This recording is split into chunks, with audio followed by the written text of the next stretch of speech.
Normality. Luangpor Teean, 1911–1988, was one of the most remarkable teachers of Buddhist practice to appear in Asia in modern times. His teaching issued very directly from his own experience, intensely personal and original. Not a scholar nor academic, but a simple man who spoke very frankly about his experiences. His method of meditation employs simple hand and arm movements as a way to increase awareness. If you are searching for ways to calm a busy mind, Luangpor Teean's gentle teaching will guide the way. Luangpor Teean Jita Subho. Forward. The way Luangpor Teean teaches differs somewhat from other teachings because he speaks directly from his experiences. Luangpor Teean couldn't read or write, nor speak Central Thai, only the Lao dialect, until 12 or 13 years before he died. Because of this lack of academic knowledge, his words don't always correspond to the accepted interpretations of those words. One who is attached to conservative explanations will find this unacceptable, but someone with an open mind, concerned about what is behind the words, can step over rigid views about what things mean. For example, the four chanas are explained in terms of the four stages of enlightenment, and seeing the Tathagata, as seeing oneself.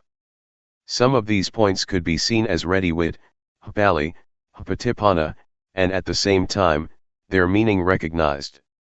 Other things need a mature attitude of not fussing about definitions, but sincerely opening up to what Luangpor is trying to convey. It is unlikely that it will escape the reader's attention that Luangpor Teean was a simple man, who spoke very frankly about his experiences, and the reason he did so seems rather obvious. With confidence one is liable to open up the mind more and come closer to what Luangpor is pointing to. To have an open mind is exactly what awareness is about, to receive anything that appears or occurs in the present, whether it is a sensation due to movements, breathing, the eyes blinking, the knee resting on the floor, a breeze touching the skin, or even sound and visual phenomena. We hear and see them in the present, don't we? As long as the mind doesn't proliferate, all of this can be used as more objects of awareness. They are not obstacles. That's a different attitude than training in concentration, where the mind is narrowed down to one point. But samadhi is the establishing of the mind, and we can establish the mind in awareness every second of the day because movements, as well as this practice, are natural. The translator. Walking the path. Taking a shortcut. Today the monks, novices, and lay people are meeting here in order to study the method to develop meditation. We're not interested in anything else because we've done it already. For example, making merit, being generous, upholding precepts and doing tranquility, meditation. As for insight meditation, we've heard about it, but we don't yet understand, or we've only practiced it a little bit. Therefore, before we start practicing insight meditation, we have to rely on listening and reading from scriptures before we understand what tranquility meditation is and what insight meditation is. Developing awareness is the path that the Buddha teaches. Things outside of Buddhism. Making merit, being generous, keeping precepts and doing tranquility meditation are a pair with the world. Whether there is a Buddha or there is no Buddha, these things exist anyway. When Prince Siddhartha was born, Brahmins were assiduously looked after, which is making merit and offerings. As for tranquility meditation, it's a matter of psychic powers, a matter of ambition. We've probably heard about becoming invisible, flying through the air, diving into the earth, reading other people's minds, multiplying oneself, reciting magical verses to obstruct vision, and hearing by entering absorption. This is not insight. According to the Buddha's biography, when Prince Siddhartha ordained, he studied with the hermit Alara, and mastered 7 absorptions, 4 form absorptions and 3 formless absorptions. But suffering still existed. That is to say, there was still greed, hatred, and delusion.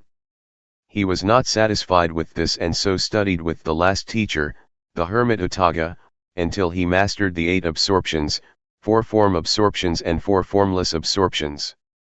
The hermit said, "That's as much as I know." But the prince was still not satisfied because there was still greed, hatred, and delusion. He wasn't liberated from suffering yet. This shows that tranquility is not able to put an end to suffering. After this, the prince tormented himself, together with the 5 ascetics who were following him. He fasted until his body was so thin that it was just skin over his bones, and he held his breath.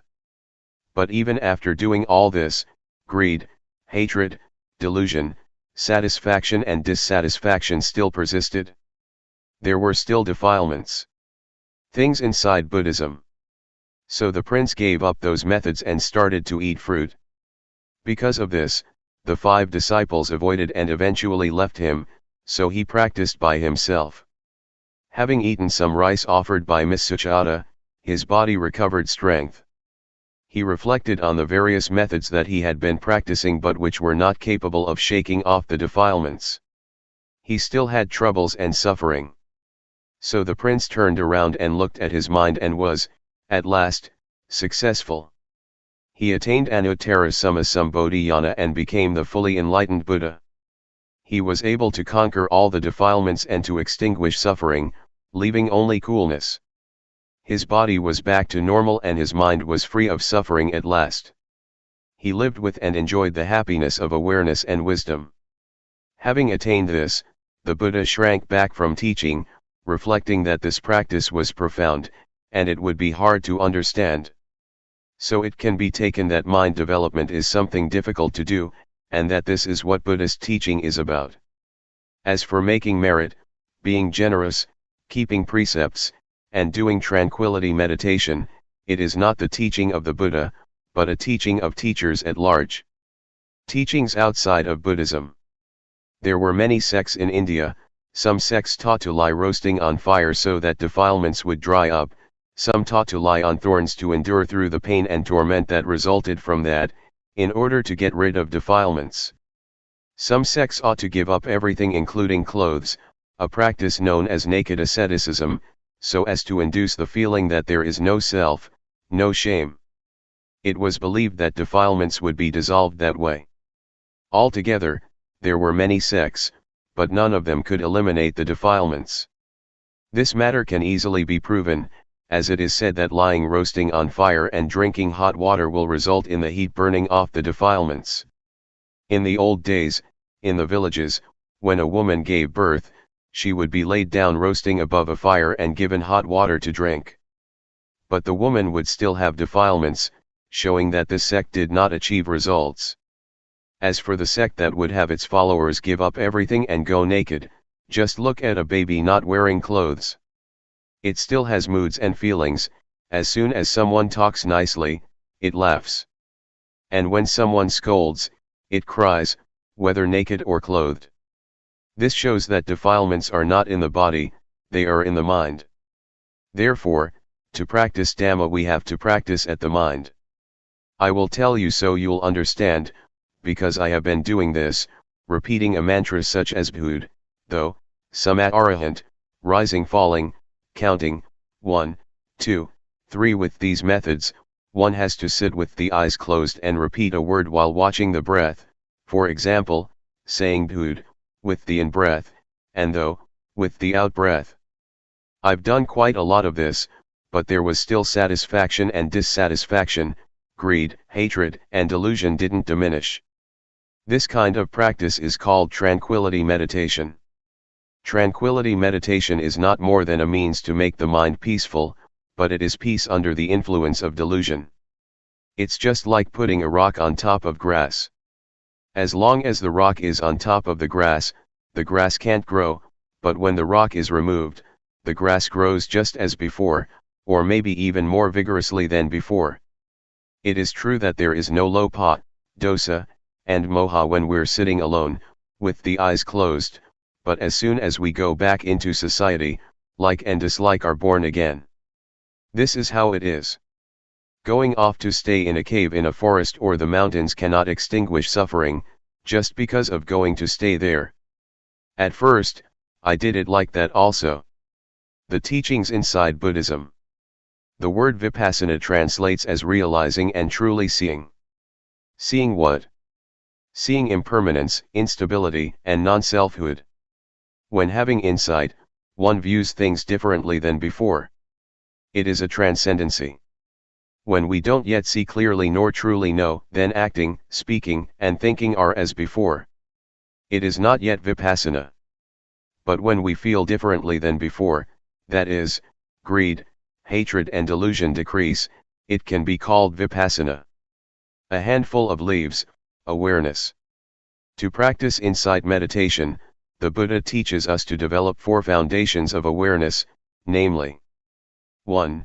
Gayanupasanasatipatthana, that is, to meditate on the body, in the body, and see according to actuality, that this body is only just a body, it's not a being, an individual, nor a self. It is neither me nor it. 2. Vedananupasanasatipatthana, to meditate on the feelings, and see according to actuality, that these feelings are only just feelings, they are not a being, an individual, nor a self. They are neither me nor them. 3. Jittanupasanasatipatthana, to meditate on the mind, in the mind, and see according to actuality, that this mind is only just mind, it is not a being, an individual, nor a self. It is neither me nor it. 4. Dhammanupasanasatipatthana, to meditate on the mental objects, in the mental objects, and see according to actuality, that these mental objects are only just mental objects. They are not a being, an individual, nor a self. They are neither me nor them. The teachings of the Buddha are many, I'm not able to describe all of it. We've probably heard that at one time our Buddha was walking with a number of monks in the forest. Seeing fallen leaves scattered around, the Buddha picked up a handful of leaves and asked those bhikkhus, monks, which is more, the leaves in my hand or all the leaves in the forest? The bhikkhus answered, the leaves in the forest are more than those in your hand, so much so that they cannot be compared. The Buddha then taught that the knowledge and understanding that the Buddha had studied was comparable to the leaves in the forest, and the knowledge that he taught us was comparable to a handful of leaves.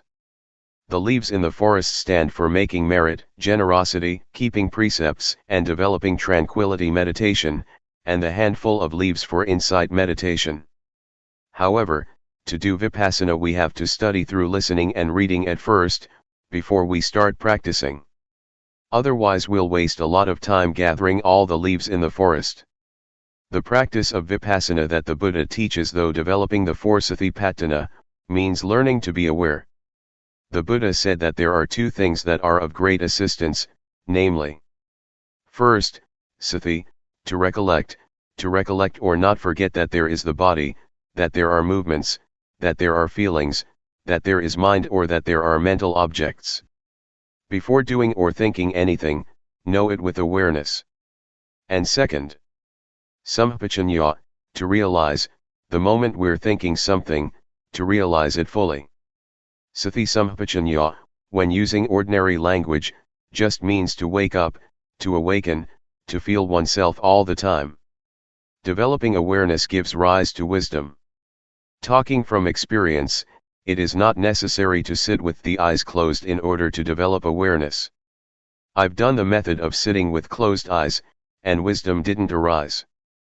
But doing the new method, my method, wisdom did arise, and I got the feeling that is in accordance with the texts. Some people may think that my method is new because they've never heard it before, but actually it is as old as the Buddhist teachings. A. Arouse the body to always feel and be awake. The development of awareness that I'm talking about and have been doing is done as follows. We can either sit down on the floor or on a chair, and it can even be done in the lying or standing position. Catch with your awareness the movements of the hands, Turn the hand up, turn the hand down, raise the hand, lower the hand. Be aware of each posture. Do this often. This is the coarse way of developing awareness.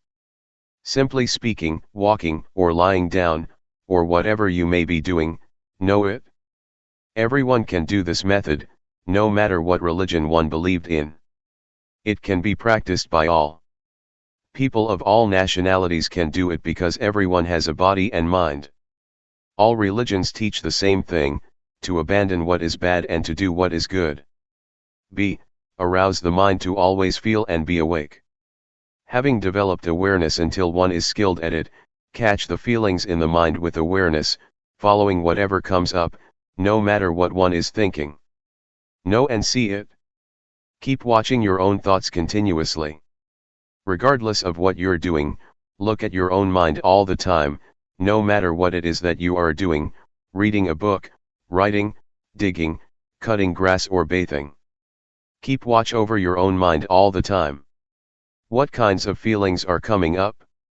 Satisfaction, dissatisfaction, worry, doubts, etc. These things are all thoughts, objects. Watch over these thoughts and objects. Then we will see the various kinds of thoughts, such as gladness, sadness, desire to get, desire to not get, anger, hate, and so forth. They don't exist all the time. They arise and pass away, they change all the time. We are not glad or sad for 24 hours. See, to know and see according to reality. Change, arising passing away, is what the Buddha showed to be impermanence, instability and non-selfhood. So don't follow moods. The Buddha proclaimed that he was enlightened by working with the mind. We have to look at our minds. Watching the mind is turning on the light by using the switch. When we do this often, awareness will become nimble and quick. Awareness will intercept greed, hatred, and delusion and prevent it from arising. Awareness and concentration are together. As for wisdom, it means knowing and seeing clearly. In Pali, it says Nati Panyasama Apa, meaning there is nothing as bright as wisdom. And Sati they sung Navaranung, meaning awareness is that which prevents the stream of defilements. There isn't anything that is fast enough to hold back the stream, other than Sati. It is this awareness and wisdom, that come and contact, know, see, and stop it, not letting us become deluded. This is because Sati, Samadhi, Panya, is opposite to dosa, moha, lopa. If we don't see, know, and understand, there is full greed, hatred, and delusion. It is comparable to nighttime, when it's dark. As soon as we light a candle there is light and the darkness disappears, because darkness is afraid of light. As soon as the candle goes out, the darkness immediately comes back. D. Peace as result. That I'm giving some reflections and explaining, this shortcut method of practice is in order for you all to take it, and practice with it, so that you get quick results and don't have to waste time. This method can be used in daily life. There is no need to stop working in order to practice. Some people have practiced a bit already, and some people have only just heard it. Some people who have never heard it might feel displeased. If that's how you feel, then discard that feeling first, the knowledge that you have learned before. Put it down for now and test out what I'm saying, try it out and you will know what the results that arise are like. I dare to guarantee that, this method is at least 80% right according to what the Buddha teaches. Talking according to just my own personal feeling, it is 100% right, because having practiced it, I know that it alleviates greed, hatred, and delusion. When those things diminish, peace arises instead. E. Full awareness as result. I'd like to give another example. Take a glass. We can see that there is air in the glass. When we pour water into it, the air goes out and the water is in it instead. Then, when we pour the water out, the air goes back in and replaces the water. This compares with our turning up the hand. We know, we have awareness, sati comes to replace not knowing, delusion. Not knowing goes out of our minds. Do it often. Catch the feeling often, in all postures. Sati will increase, and delusion, not knowing, will decrease just as the water replaces air in the glass. Maybe some of you have heard about, or have been taught, to make merit, for example by building a ceremonial hall or temple, and you get merit for this or that many eons. And you've probably heard that, 100 years on earth equals one year in heaven. The angels throw one sesame seed in a pit that is 100 leagues deep. When it is full, that's 1 eon. Other than that, you've probably heard that to once put food into a monk's bowl, you get rewarded for 6 eons, sending a container with food to offer to monks, one gets rewarded for 5 eons, to send food for the midday meal, 5 eons. These things are puzzles, but some people don't understand. If you want to understand, you have to practice, to develop awareness, by turning the hand up and down, feeling it.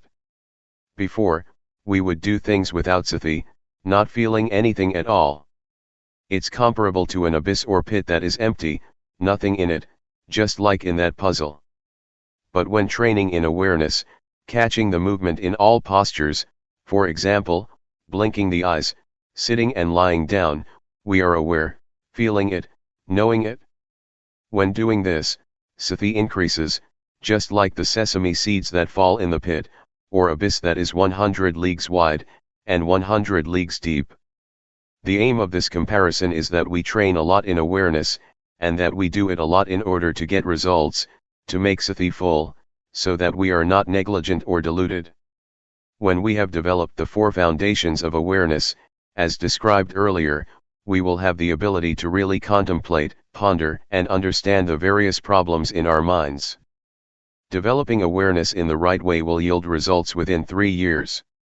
It says in the scriptures that whoever develops the 4 satipatthana in the right way, and as continuous as links in a chain, will receive one of the following 2 results, at most, within 7 years, medium within months, or as fast as 1 to 15 days to become, 1, an arahant, or 2, an anagama, i.e., one who is nearly fully enlightened, in this very life. As for the way of developing the awareness that I'm talking about, if you really do it, knowledge and understanding will arise, and suffering will diminish, within at most 3 years, medium within 1 year, or as fast as 1 to 90 days. We will know, see, and understand, and our life from then onwards will have happiness and no suffering. To practice like this, we don't have to spend money, we can do it an hour a day, or 5 minutes. Even hearing about it often makes the defilements gradually diminish. Greed, hatred, and delusion are evil, they are suffering. To get angry once is evil and is suffering one time. Evil and darkness are the same. Darkness means not seeing, not knowing, not understanding. Merit and knowledge are the same.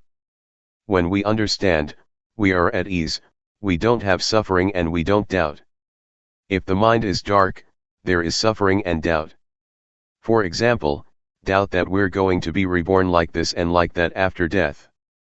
But some people, including myself, who have made merit, been generous, kept precepts and practiced tranquility meditation, still doubt about merit and demerit, about falling into hell or going up to heaven after death. They don't understand at that time. The Buddha teaches that heaven is in the heart, hell is in the mind, and Nibbana also is in the mind. Our grandparents used to tell us this, but we didn't reflect on it, so we didn't understand it. We have to practice and know for ourselves. Studying from scriptures is good, but it cannot solve suffering. Teachers teach that we should let go of greed, hatred, and delusion, but they themselves can't let go of it. Teaching others is easy, but teaching oneself is hard. But this method of mine is not difficult. You don't have to study or learn anything. Being able to read and write or not is of no importance.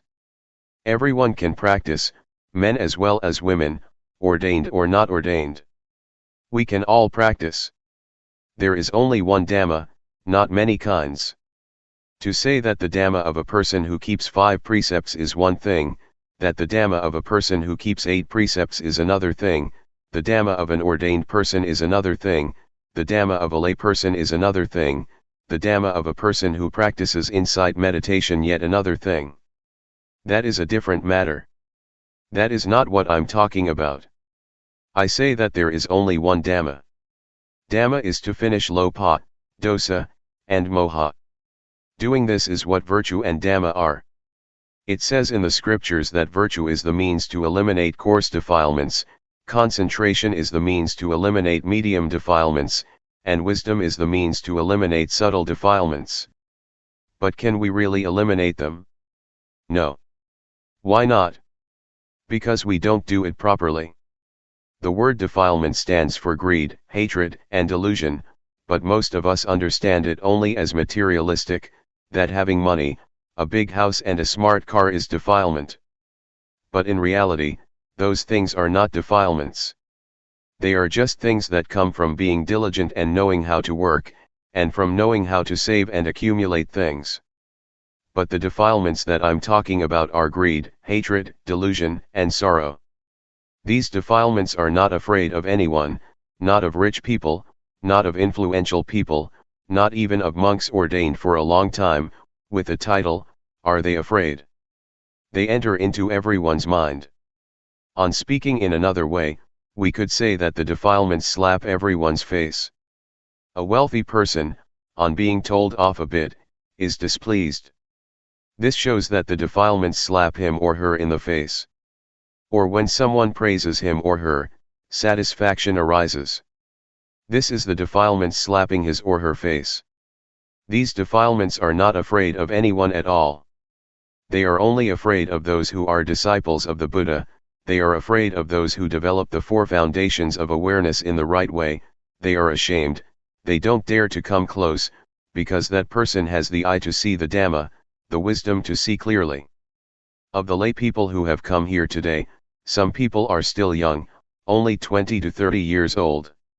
If you develop awareness in the right way, within 2 or 3 years you will go beyond suffering, and during the remaining part of your life, you will just have happiness. Even older people 50 or 60 years old, are the same.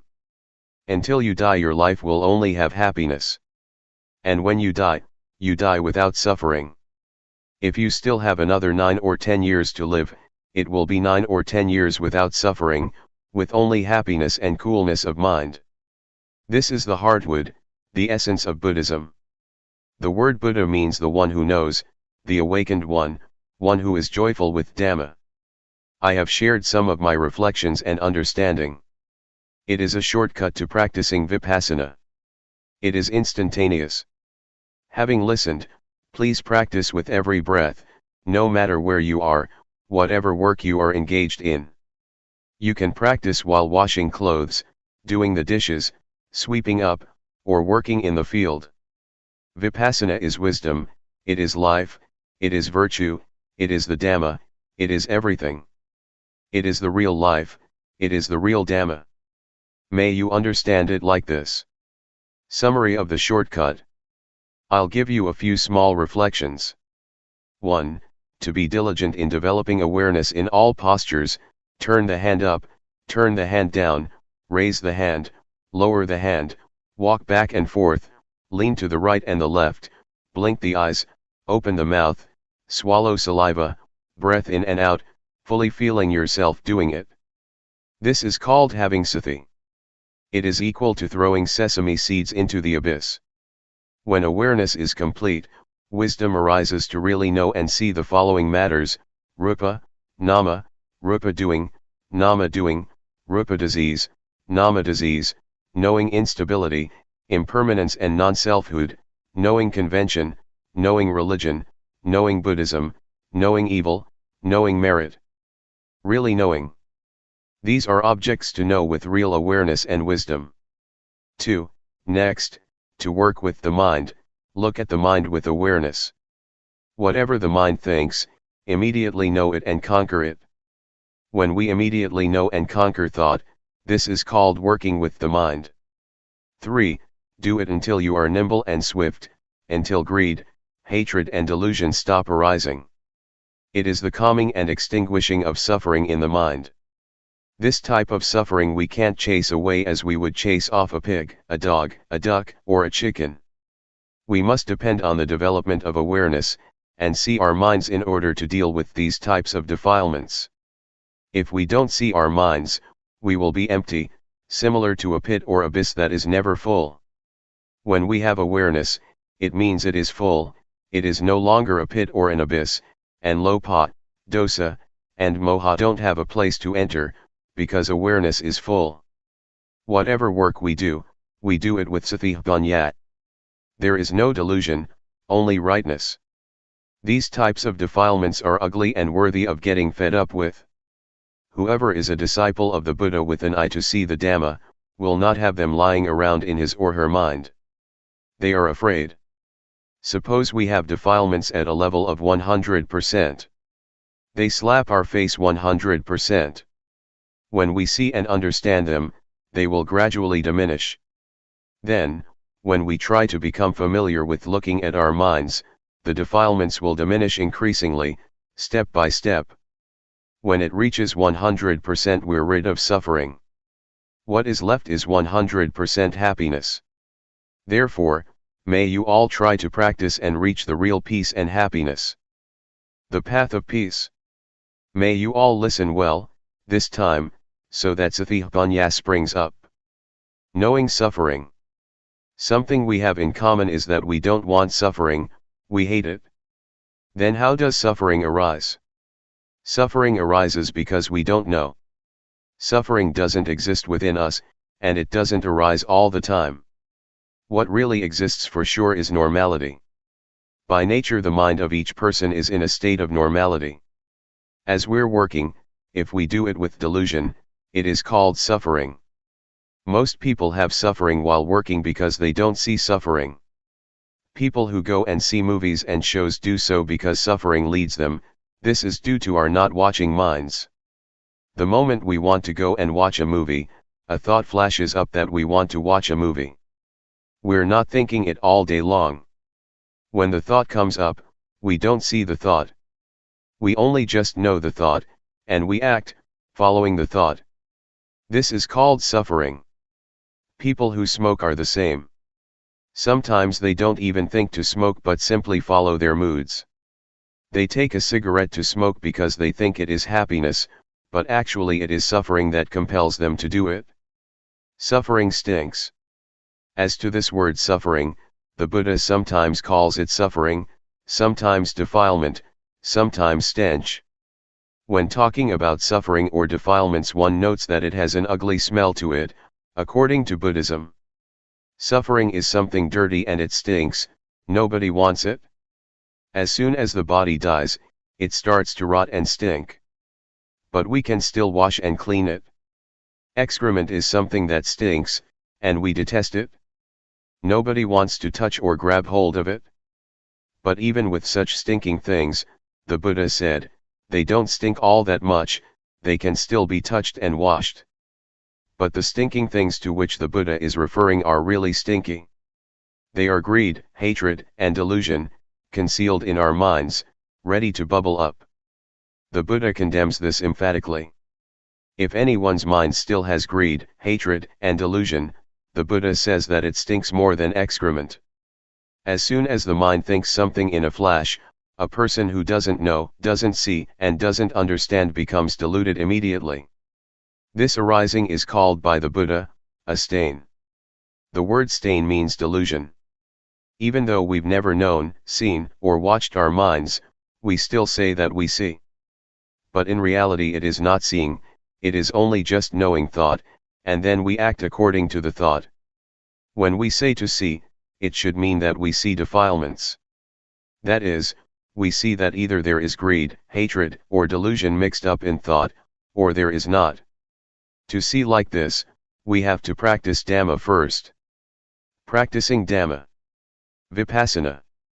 In practicing Dhamma, even though one may practice various methods for a long time, if one doesn't perceive that point where the mind is manifesting, one still doesn't understand.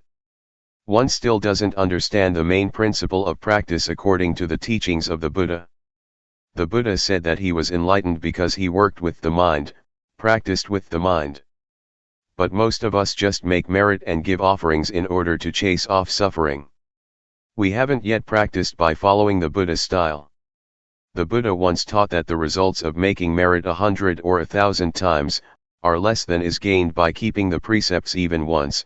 The results of keeping precepts 100 or 1,000 times are less than making the mind peaceful through practicing tranquility meditation once, and the results of making the mind peaceful through practicing tranquility meditation 100 or 1,000 times are less than practicing insight meditation once. What does insight mean?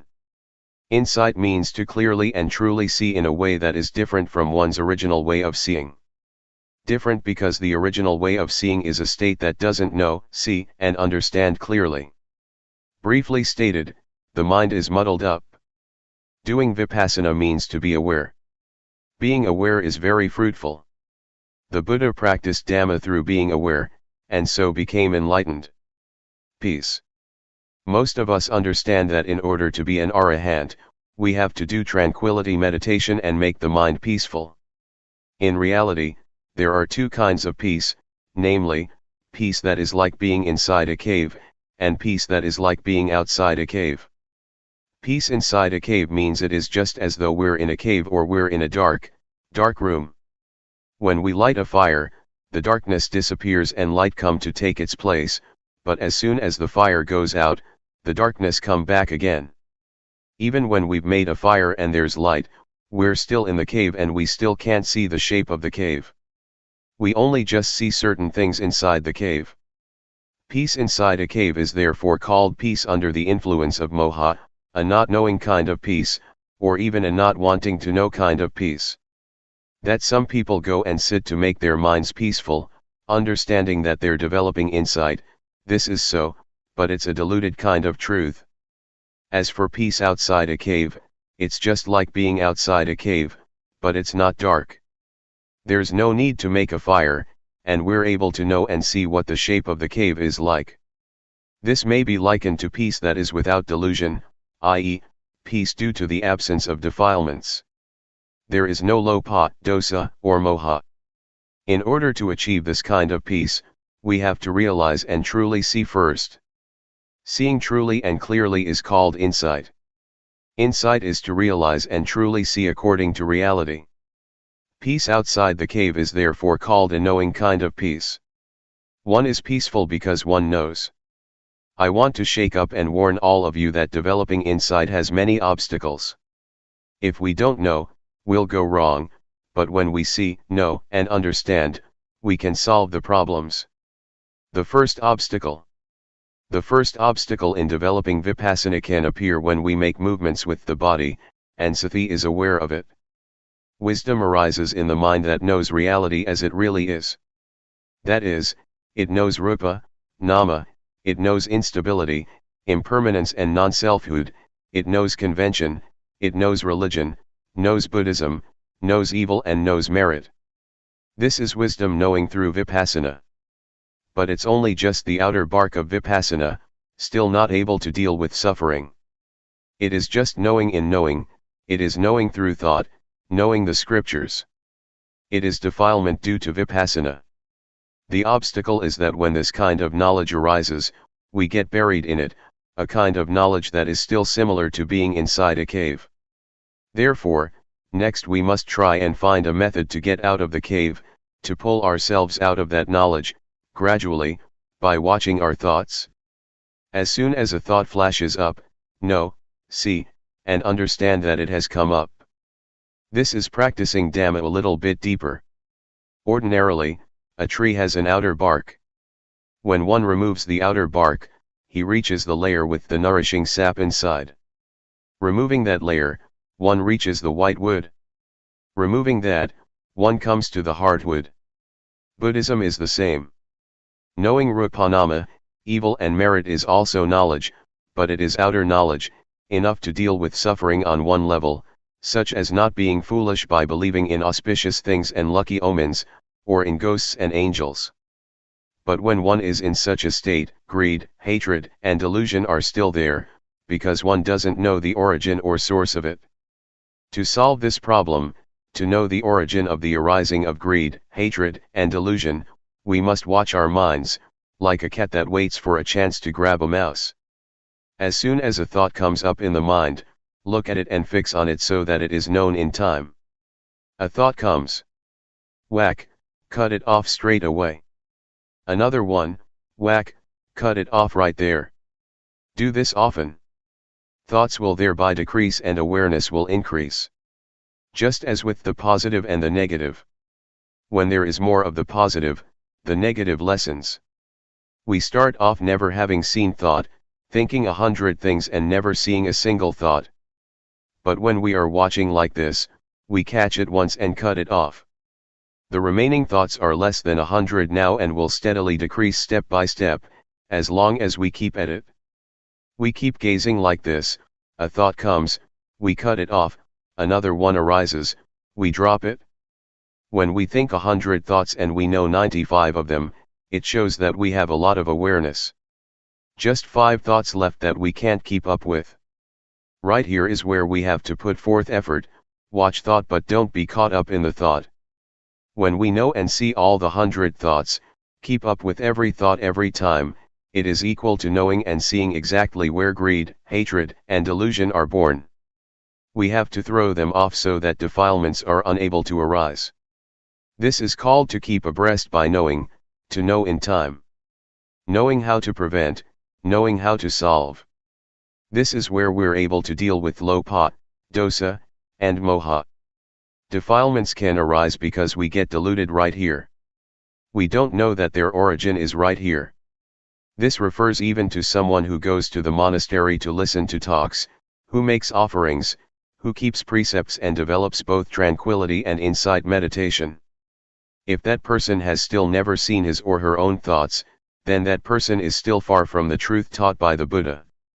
Contrariwise, even if a person has never gone to a monastery to listen to the Dhamma, has never made offerings or kept precepts, but is always aware of what his or her mind is thinking, that person equals with knowing. He keeps abreast of thoughts, knows how to prevent, knows how to solve and knows how to conquer every time. That person is close to the truth, the Dhamma taught by the Buddha. Have you ever heard of the Buddha having taught that the Dhamma exists already? But there is nobody with discernment who can dig it up and find it, so it stays undiscovered. Because it is undiscovered, people make merit, give offerings, keep precepts, and do samatha meditation in order to develop good habits. So we believe that it is meritorious and wholesome to accumulate those things for the next life or for the future. This is wrong understanding. The Buddha didn't teach like this. The Buddha taught us to see our own minds. We have heard the story of the monk Wakali, who was attached to the Buddha's body and never looked at his own mind. When he was corrected by the Buddha, he became so upset that he was going to jump from a cliff and die. The Buddha stopped him and taught him that it is difficult to get born as a human being. And it's very rare for a human being to have an opportunity to listen to the Dhamma from a noble person. The Buddha said further that his body was just material. After his death it would rot and stink. That is not the Buddha. The real Buddha can be found within the monk Wakali. It is the Dhamma that is present in all people, that is, cleanliness, brightness and peace, which is the Buddha. The Buddha proclaimed, "Whoever sees the Dhamma, sees me. Whoever doesn't see the Dhamma, doesn't see me, even when taking hold of my robe or my finger." The monk Wakali woke up and started to work with the mind, and he saw his own thinking. Seeing the Dhamma. I would like to remind you once more that the word Dhamma refers to our seeing, our own minds at the moment that we are acting, talking or thinking. This is what is called seeing the Dhamma. I dare to insist that the very life of the Dhamma exists in all people without exception, no matter whether you are a man or a woman, a monk or a novice, no matter what nationality you may have, whatever language you may speak of, whatever clothes you may wear. It's all the same. The Dhamma is the actions of body, speech, and mind.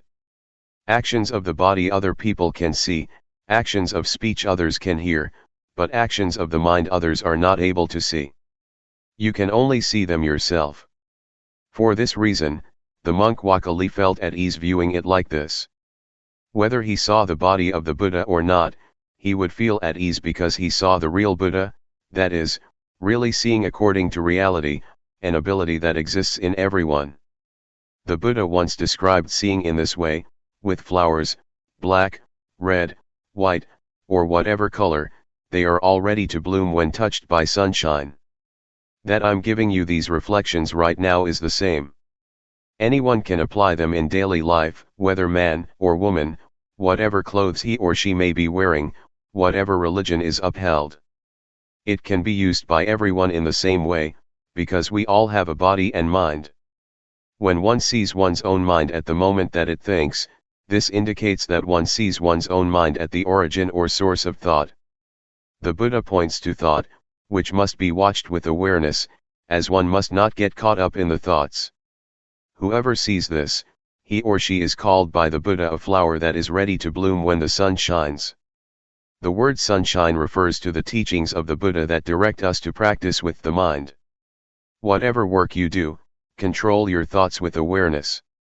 Some people don't do it yet, because they're not interested. But when we are interested, when we are suffering, we must be ready to do it. There are 84,000 teachings in Buddhism. They are not for reciting and for performing ceremonies. That was not the Buddha's intention. The Buddha's teachings have nothing at all to do with superstition. They are to be practiced only in order to solve the suffering of the mind. Some people might agree that without ceremonies and rituals Buddhism can't extinguish suffering. This fails to understand the meaning in the right way. We've heard that in the time of the Buddha, when he would expound the Dhamma to people, there were many people, who would open the eye to see the Dhamma and enter the stream of Nibbana, from the first stage of enlightenment upwards by the time the discourse was finished. They didn't have to perform rites and rituals other than working with the mind, as the Buddha indicated. Wherever we explain the Dhamma, if we don't make this point, our words are a stain. Why are they a stain? They are a stain because we don't indicate the way that people who are interested in the Dhamma must practice, in order to free oneself from suffering and defilements. And they are a stain because we thereby abandon these effective teachings. Therefore, may you all try to understand this point without fail. If we don't practice according to this important teaching, then we fail to understand the teaching of the Buddha. The second obstacle. The second obstacle in developing insight is that when we begin to understand and see this point, we are able to destroy greed, hatred, and delusion to some extent, but at the same time, joy is lying concealed within it. The Buddha says this is still not right. Joy is darkness, but it is white darkness. Joy is due to our satisfaction and pride that we can do it. White darkness is frightening because it is hard to see. Black darkness is easy to see because it is dark. Being caught up in joy is to see wrong as right, because as soon as we can destroy some defilements, we don't watch at the point where the defilements are destroyed, but we get sucked into the point where joy arises. Therefore joy is an obstacle in attaining higher stages to Nibbana. Being caught up in joy is equal to being caught up in thinking. A thought comes up and we get caught up in the thought, so we don't see the thought. When we get caught up in joy, we don't see joy, and we're just content with joy. Because of this, the Buddha teaches us to pull ourselves out of the thought that we're thinking, to stand outside of it. Then we will see our thoughts. People who still don't know and see their thoughts say just the same, that they know thought. But in reality they don't understand that thoughts come up continuously, and they get caught up in them. Those who have joy or are attached to the peace of tranquility meditation are the same. They are caught up in peacefulness, don't know that peace is delusion, and thus get caught up in peace. It is comparable to someone who doesn't know how to turn on the light. He or she turns the light bulb. No light appears. The person who pulls him or herself out of thought, and knows and sees thoughts, may be compared to someone who knows how to turn on the light. That person turns on the switch and light does appear. So we have to know the origin of thought and come to an understanding with these little thoughts of ours. Then we will have as much ability as an electric light in brightening the interior of the mind, just as one correctly turns on the light with the switch. When we're looking at our minds, there is no greed, hatred, and delusion. But the moment that we're not looking and lose awareness, greed, hatred, and delusion can come back, and we can get caught up in them. It's just like a car driving along the road. At the place where the car passes there is a wind blowing behind it, leaves and dust flap and flutter at the back of the car. Thoughts of greed, hatred, and delusion flash up for a moment, and we follow them. How can we still say that we know thought? In reality we don't see thought, but we get caught up in it. The Buddha teaches that whoever doesn't see one's own thoughts is a heedless person. Heedlessness is poison to one's life, it's like being dead. This is what I said, it stinks. The Buddha said that there is nothing that stinks as much as the mind that has greed, hatred, and delusion, the mind that is stained, the dirty mind. Our real mind isn't dirty or stained at all. It's like a light bulb. The filament in the bulb is not dirty, but dust can settle on the outside of the bulb, the inside is still as bright as before. Or we could compare it with the sun. When clouds obscure the light from coming to the earth, it gets dark, but the sun is still as bright as before.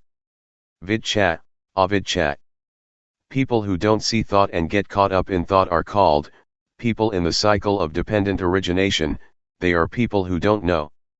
We've probably heard this, avidchat is the condition for formation to arise, formations are the condition for the birth of consciousness, consciousness conditions mentality materiality, mentality materiality conditions the six senses, the six senses condition contact, contact conditions feeling, feeling conditions craving, craving conditions clinging, clinging conditions being, being conditions birth, and birth conditions old age, death, and suffering. It's a cycle. Avidchat translates as not knowing, we say that we know, but we don't see our minds. Instead we get caught up in thought. As for the word vidchat, it means knowing, seeing one's own thoughts. A thought comes up, we see it, and it stops. It's like a cat and a mouse. If we don't have a cat at home, the mice are not afraid, but when we have a cat, it will catch the mice as soon as they show their faces. The mice die of shock when they get caught. They can die even though the cat doesn't bite. They have such shock, never been caught by a cat before. This is similar to our fixing on thoughts in our minds. When a thought comes, we know it in time, and it immediately stops, comes to a halt, can't concoct any further. This is called vidchat, knowing, to know in time, knowing how to prevent, knowing how to solve and knowing how to conquer, just like a cat and a mouse. If we don't reflect on the teachings of the Buddha, we don't understand them, and we argue and debate about the teachings, competing with each other. This is not right. Someone who has studied the teaching, and employs that knowledge as a tool for killing defilement, or dealing with suffering is doing it right, according to the Buddha's intention. These days, we study the Buddhist scriptures until we have degrees, up to the 9th level. Some may look at their own thoughts, but some never watch their minds at all. Whoever has studied but never seen his or her own thoughts, says the Buddha, are like a termite that makes holes and eats books. With academic studies it's the same, studying until one has university degrees, but still never watching one's mind. Such persons know about other people but don't know and see themselves. These people are not considered wise in Buddhism because their knowledge is only of use in an academic way, but is not useful spiritually. When we have a university degree we should deal with our minds also, that is, eliminate defilements, the coarse ones as well as the medium and subtle ones. Going against the stream of thought. We've all probably heard that the Buddha at one time practiced by tormenting himself, but saw that that method was wrong and stopped it. After that, he partook of food offered by a lady named Suchata. The Buddha asked her, "Do you offer just the food or is the tray included as well?" She answered that all was offered. Having finished the meal, the Buddha took the tray to the bank of the river and made the following resolution: if he would be enlightened, may the tray placed on the water flow against the current. This is not a true story, it's an illustration and has meaning on the level of the mind. The tray is the mind, the water represents the defilements, and the Buddha working with the mind is the action of going against the stream. The Buddha didn't let his mind follow the defilements. The current of the water is the current of thought. Following defilements is easy, everyone is doing it already, and so we have suffering. The Buddha practiced going against the stream of defilements for the extinguishing of suffering by watching the mind, seeing his own mind thinking. As soon as a thought would come up and there was desire to follow what the eye saw, the ear heard, the nose smelled, the tongue tasted, or the body felt, the Buddha saw those thoughts as defilements. He practiced going against the current of thought, not following the thoughts, which want things. Practicing like this, knowledge arose in him and he was enlightened. The thing that the Buddha points out to us to practice is to know thought with awareness, looking at our own minds. Whatever thought comes up, we should know and understand it, so that the thought does not proliferate further. When thought flashes up, we watch it with awareness, and the thought stops by itself. In practicing Dhamma, the thing to be careful about is the knowledge that knows things outside of ourselves. This kind of knowledge is defilement due to Vipassana. When we have such knowledge, it gives rise to gladness and joy. Joy is called white darkness. It is wrong knowing. Don't get attached to joy. Continuing the practice to the end, until we clearly see our thoughts, their origin, and their source, we come at last to the state of arising, passing. It is a break-off, a final exhaustion. I've compared it many times with a rope, tightly tied on both sides and being cut in the middle with a knife. The rope breaks, one cannot pull it together again, that is, one can't use it anymore. The 12 senses are similar, on seeing a form with the eye, on hearing a sound with the ear, etc., let there only just be seeing and hearing and so on. Don't concoct it into beautiful or ugly, good or bad, pleasing or displeasing sound, the sound of a woman, the sound of a man, etc. Just simply see or hear neutrally. But these are still mere words. In practice, we have to look and see and break them apart. When they are broken, there is not more concocting, the senses are not able to reach each other anymore. Cleanliness, brightness, and peace. Our minds are already clean, bright and peaceful. Clean means not dirty, because there are no defilements. Bright means there is wisdom, seeing our minds, or life. Peaceful means having stopped, there is no longer anything further to add. Summary. At this point, I'll summarize the principles of practice. First, the first stage is to catch the movements of the body in all the postures. When we can catch them, we will know the convention that we can see with our eyes and touch with our hands. This is objective, external. Second, having practiced the first stage, a little bit of knowledge arises, it is called defilements due to Vipassana. It is important to avoid this, not being too glad with the knowing, and continuing to watch the mind. When we see, know, and understand our minds penetratingly, greed, hatred and delusion will be destroyed to some extent. Third, when greed, hatred, and delusion have gone down a bit, we'll feel joyfulness. When joy arises, fix on it, but don't be caught up in joy. We have to pull ourselves out of it. Keep watching the mind. At this stage, wisdom knowledge will appear that destroys or diminishes clinging and grasping. Fourth, when attachment has decreased, one will see, know, and understand normality. The body is normal, speech is normal and the mind is normal.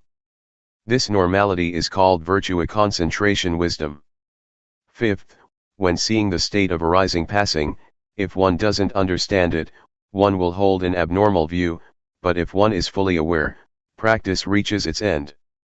Therefore, I encourage you to try to practice until you meet with your own thoughts and are able to pull yourself out of them.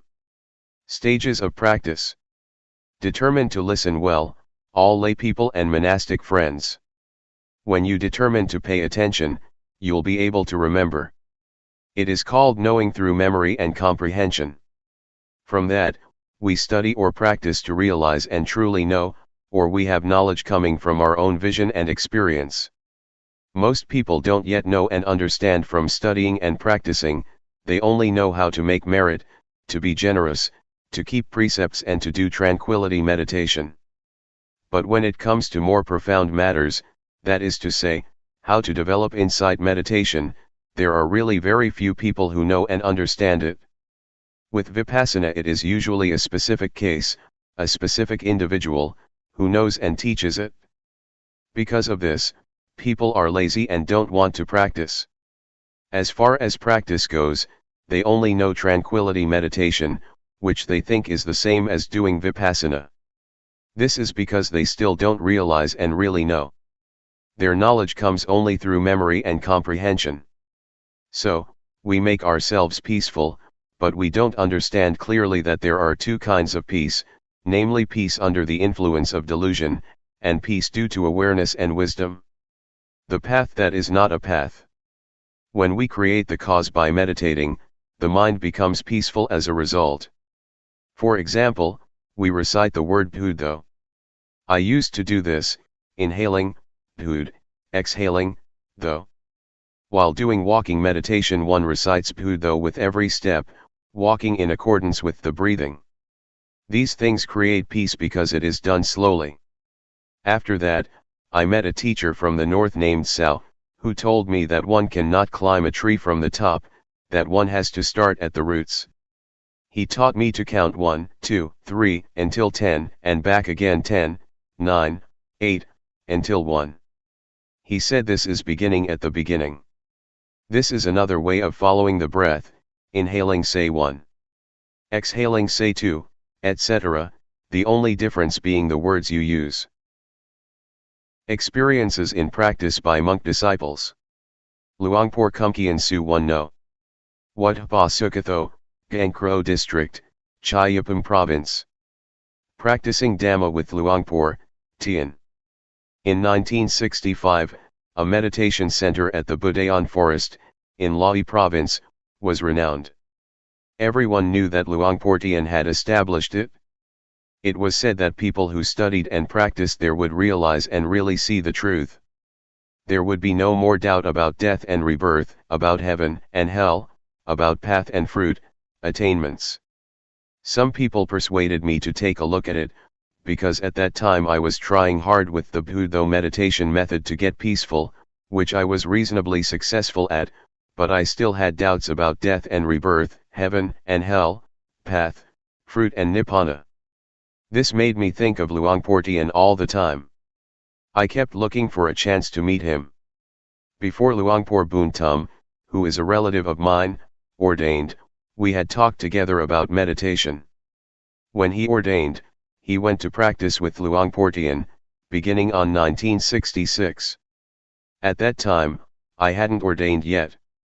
I had the opportunity to practice the Dhamma with him at the Budayan Forest in Lae. He taught the rhythmic meditation and walking meditation. At that time, I didn't like the rhythmic meditation very much. I was used to practicing Buddho, to sit still, and I was able to make the mind peaceful quickly. But Luangpor taught not to go for peacefulness. He taught to be aware all the time, to know the movements while doing the rhythmic meditation and not to get caught up in peacefulness. It was opposite to the method that I had been doing. Sometimes, I didn't feel like doing it. There was lots of resistance in the mind. Luangpor explained and showed me how to do it. The things he would talk about, his knowledge, I didn't have yet, I couldn't do it yet. Luangpor said to throw away my knowledge and my way of practicing, this produced misgivings. Sometimes he talked in a challenging way, saying, "How much money did you get a month, when you were working?" I answered, "At least 1,000 baht." "All right," said Luangpor Teean, "you come here to practice Dhamma, to do the rhythmic meditation and to do walking meditation in order to be aware. If you don't get any knowledge, if there is no change in your mind, different from before, I will give you 1,000 baht as compensation.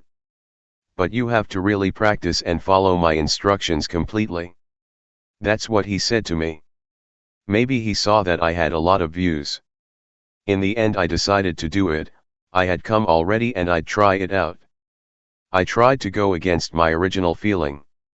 I determined to practice the rhythmic meditation to give rise to sati sampajanya. When one builds up awareness, awareness is what one gets. I practiced continuously. When thought would arise, I would be aware of it and come back to the dynamic meditation. When peace arose, I would be aware of it, I wouldn't be caught up in the peacefulness. I knew the body and mind more clearly. There was more sati sampajanya. I could keep up with the movements of the body and I could keep up with the mind thinking. Wisdom knowledge arose, I knew rupanama, I knew the body and the mind according to reality, in levels within the basic stage of materiality mentality. There was a shift in the mind, different from before. Doubt disappeared. I understood the difference between tranquility meditation and insight meditation. About 60% of my suffering was gone. I felt very confident in Luangpor Teean's teaching. My previous knowledge just melted away. I used to study magic and superstition. I saw that was just convention. The rites and rituals that I used to perform I could give up, just like that. I felt confident in what I was doing. I understood what merit and evil are. I understood about heaven and hell. I understood religion and Buddhism. It was as if I was carrying 100 kilos and 60 kilos dropped off me when wisdom knowledge arose. Practicing only that much and I felt so much lighter. What would happen if I were to practice some more? I really had a lot of confidence in this method of using movements in order to develop awareness. Luangpor pointed out the levels of practice. He said, this is just the basic stage of meditation. Don't get attached to it and think you've got a lot of knowledge, there is still much more. You have to determine to keep on practicing. Work more with the mind and you will get to know the stage of ultimate meaning. He asked me, do you really see? Do you believe me, or do you believe yourself? I answered, I believe myself. Luangpor was clever. He taught to see the reality of life, everyone must see like this in order for it to be right. I didn't have to look for a teacher anymore because I got the most perfect lesson in my life from a teacher who couldn't read or write. Luangpor Teean's conduct. In the year 1966, Luangpor still couldn't read Thai, he could only read Lao. He couldn't write Thai but he was diligent, both in training to read and to write, as well as in teaching disciples. I've helped him with reading many times. Whatever Luangpor taught, he would practice, he would explain things and show us how to do it. His life was very simple, sitting and lying down, eating. His daily life was orderly, he gave his disciples a lot of attention, never being worried about difficulties. He gave himself up physically as well as his personal belongings. He tried hard to use his life for others. He wanted people to really know the Dhamma. Even though more than 30 years passed, Luangpor's conduct never changed. I respect him as having been a person with the greatest virtues, this feeling will never degenerate in my life. What happened at the Budayan forest? Those who lived at the Budayan forest in those days were determined to study and practice the Dhamma together as one. There were no papers with the schedule on it attached to the doors of the monks' huts, as is the case these days. There were 20 to 30 people there, but it was just as if there was no one there. It was really quiet. One had to be careful when asking questions because there was only just rhythmic meditation and walking meditation going on. Once, I asked a novice who was doing the rhythmic meditation something, he wasn't willing to talk to me. The teachings of Luangpor in those old days consisted mainly of just practice. In the early morning, one could hear the sound of monks doing walking meditation and the sound of dew falling on banana leaves. In Lae province there is a lot of dew. On hearing the dew dripping on banana leaves, one knew that it was exactly 3 a.m. Everyone would get up and start to practice. The sound of footsteps of the walking meditation could then be heard together, with the sound of the dew falling on the banana leaves, tup, tup, tup. The light of the lanterns was dimmed by the passing dust. In a day, there would be heaps of ants. I got the taste of the Dhamma that arose from developing awareness. I got more and more answers to the questions of my life. We stayed in little huts. When it rained we would get a little bit wet. We got in touch with life without excessive comforts. When eating, we would sometimes pour some water from our kettle onto the chili that was beginning to run out, an immediate solution to the problem. The water for washing the bowl had to be poured together in one vessel, and then used to wash other dishes. After that it would be used to water the trees that had been planted. The water for drinking and bathing was about a kilometer away from the retreat place. When going to bathe, one had to find some container to put water in and carry it back. One had to fully look after oneself. The young monks, on seeing the old monks carrying cans of water back to their huts, would carry it for them. Poverty made us use life in an orderly way without shrinking back. We were not afraid of difficulties. Sometimes, I would save the plastic bags that lay people would wrap food in, to fix up the leaking roof. I put forth steady effort and was very enthusiastic. The walking meditation path glistened from our walking so much. The wood in the hut where I would sit was marked from one sitting a lot in the same spot. As I was doing the rhythmic meditation or the walking meditation, it felt as though there was only just this one person in the world, no division into this and that.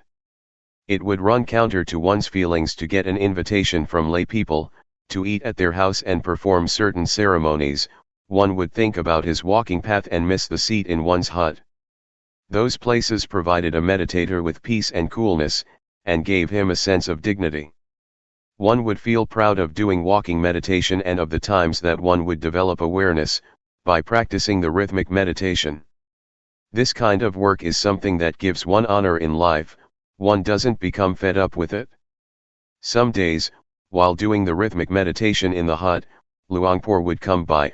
I could remember the sound of his footsteps. "Are you here?" "I'm here, Luangpor." "What are you doing?" "I'm doing the rhythmic meditation." "Do you see outside as well as inside?"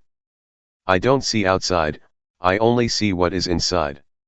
"What do you do to see outside?" "I open the door." "All right, then open the door." When I opened the door, Luangpor told me, "Make sure you see outside as well as inside, don't only just see outside or only just inside. Keep the mind in the middle." Having said that, he continued to walk to the next hut. I understood that Luangpor talked the language of the mind, that looking at the body and looking at the mind, working with the mind, must be like this. To get caught up in thought is wrong, the mind going out too much is wrong. One should be the observer. Whatever arises, watch it with the inner eye, that is to say, with awareness and wisdom. Don't want it, don't be it. In the morning and the evening, after the chanting, Luangpor used to give instructions. There were no tapes to listen to or books to read, we would only hear the teachings of Luangpor, and we would get to know the stages of practice that would arise in the mind from developing awareness. The mind would change progressively, one knows and sees by oneself.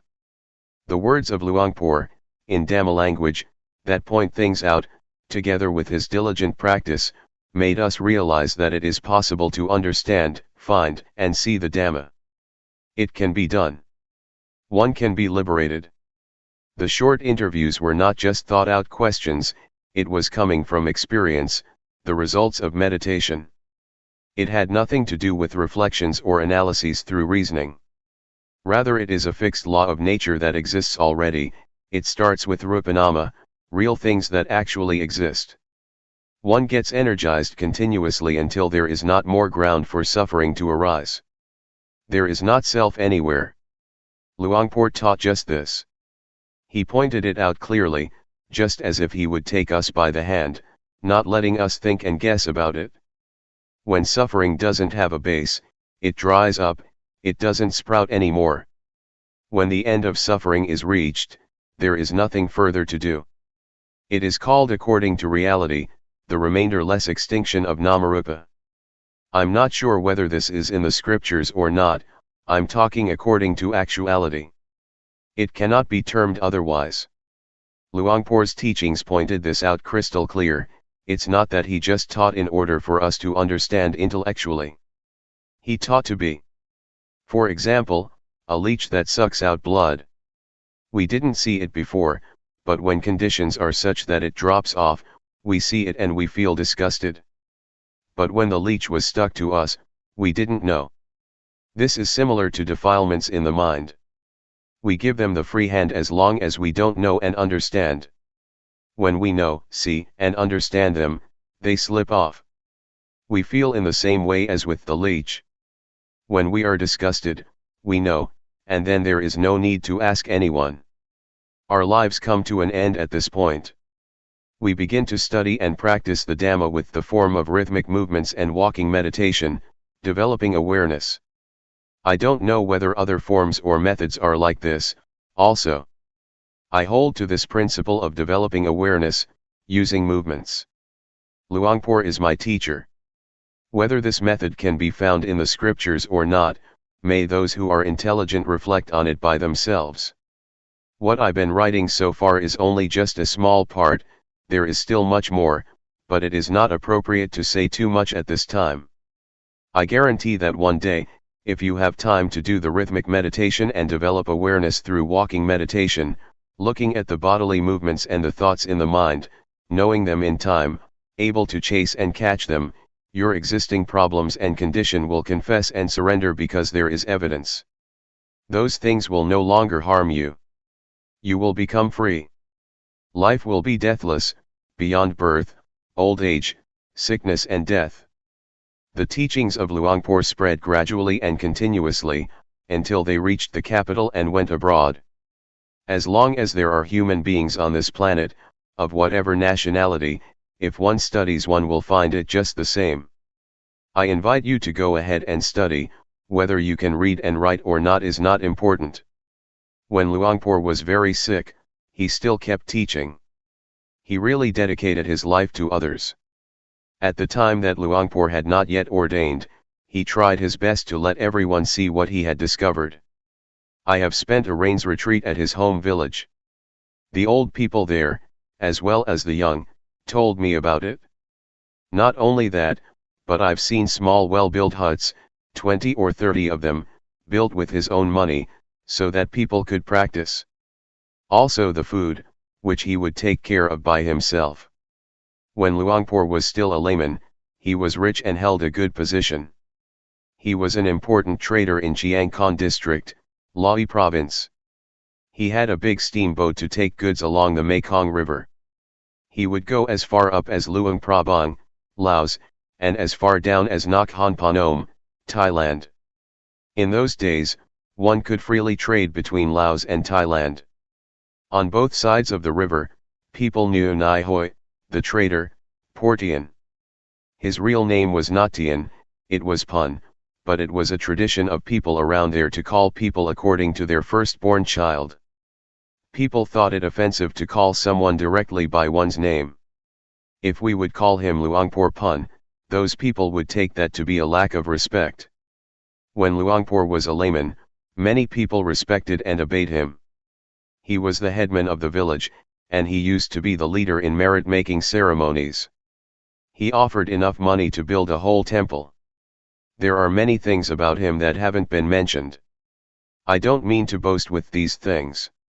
He was just an ordinary person like us, but he was someone who was able to discover the truth in this time and age. We should take him as our example. Before practicing with Luangpor, he would say that he used to make merit, ordained, performed the robe offering ceremony, built a ceremonial hall and did everything that is considered meritorious, but he didn't get to know the Dhamma that way. This made me think, hey, I didn't do as many meritorious things as Luangpor, I probably don't have a chance to know and see the Dhamma. But, in fact, it is not like that. Rich people as well as poor people can know, if one really practices and experiences bare and full awareness for a long enough period.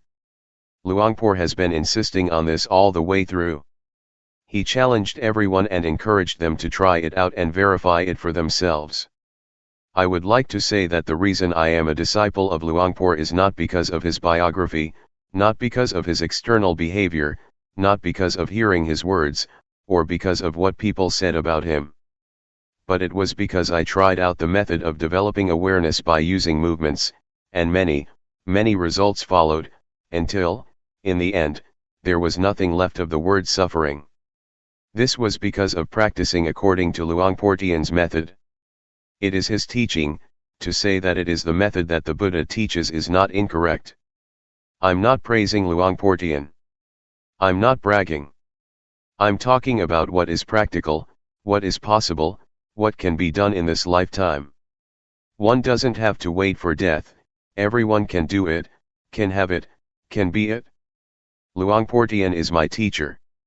I have followed everything he taught me, rhythmic and walking meditation, in order to generate awareness, to see the movements of the body with awareness, and to see thoughts in the mind with awareness, and to be the watcher of these two natural phenomena.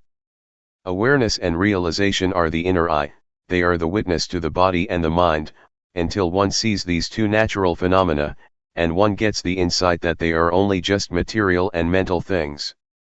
They are not any self, they are just nature. Having seen it, one really knows that they are just rupa and nama, one knows how to deal with them and the problem is finished. One is beyond them. Next, Luangpor teaches to look at the suffering that is associated with rupa and nama. We look at materiality first, which is rupa dhamma. When we look at it with awareness, we see that it is a heap or a mass of suffering. We breathe to relieve suffering, we eat to extinguish suffering. When standing, sitting, walking and lying down we change position in order not to have suffering. Then, we see rupa disease. We must find a way to solve sickness and pain. The suffering of the body can only be remedied, it cannot be abandoned. If there is no remedy, that's the end of it, that is what rupa dhamma is like. As for nama dhamma, it can be realized. We watch the states of the mind, just as if we're sitting in a room that has windows, whatever arises, we see immediately. Originally the mind is in a state of normality, but objects come floating in, they are like guests. One sees gladness and sadness. One sees the mind that loves, gets angry, has greed and is deluded. One sees all of it because one is the watcher. When we look, we will see, and on seeing we can let go. One doesn't become the object of mind. This is not the same as watching materiality. The suffering of rupa cannot be abandoned, one can only lessen it. For example, when one is hungry, one eats to solve the problem, one cannot abandon hunger. The mind is not like this. The things in the mind can be completely abandoned, one can let go once and be rid of things for the rest of one's life, until there is no more birth, old age, sickness, and death. If we put our attention on the right spot, it is not difficult. It is just like a key that fits its lock. One can unlock it right away without wasting time. The principles of the four foundations of awareness can be compared to a key or to a perfect vehicle that one uses for traveling. One passes through continuously. The body, feelings, mind states, and objects of mind are stations that detain us human beings. It is hard to be free from them. But if we develop the foundations of awareness a lot, and put our body, feelings, mind, and mind objects in the boxing ring, awareness will be the champion. It will conquer constantly because the body, feelings, mind, and mind objects are not any self, they will have to confess and surrender to awareness. The truth cannot escape the truth, what is not true cannot withstand verification. The principles of the four foundations of awareness compare with a just judge who upholds uprightness. They charge suffering, the ego, the self, like, dislike, gladness, sadness, defilements, craving, being caught up in things, the sense of me. These things cannot arise. One could say that the foundations of awareness are the contraceptive medicine to control the birth of suffering.